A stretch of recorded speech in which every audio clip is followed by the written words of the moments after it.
जालना स्थानिक गुन्हे शाखेने अवैध गुटख्यावर धडक कारवाई करून 1,68,000चा मुद्देमाल केला जप्त।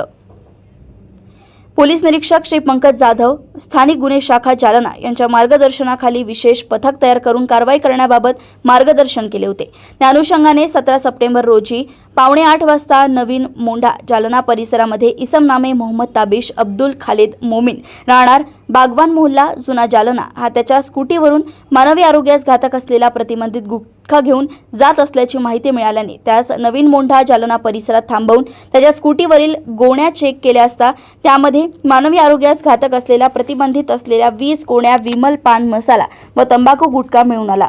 त्यामध्ये आरोपी ताबिश अब्दुल खालिद मोमीन वय वर्ष 23 राहणार बागवान मोहल्ला जुना जालना याच्या ताब्यातून गुन्हा करण्यासाठी वापरलेले वाहन अंदाजे रुपये 1,20,000 किमतीची सुझुकी बर्गमॅन स्कूटी व 48,400 रुपये किमतीचे विमल पान मसाला व तंबाखूचे 440 पॅकेट असा एकूण 1,68,400 रुपये किमतीचा मुद्देमाल जप्त करण्यात आलाय।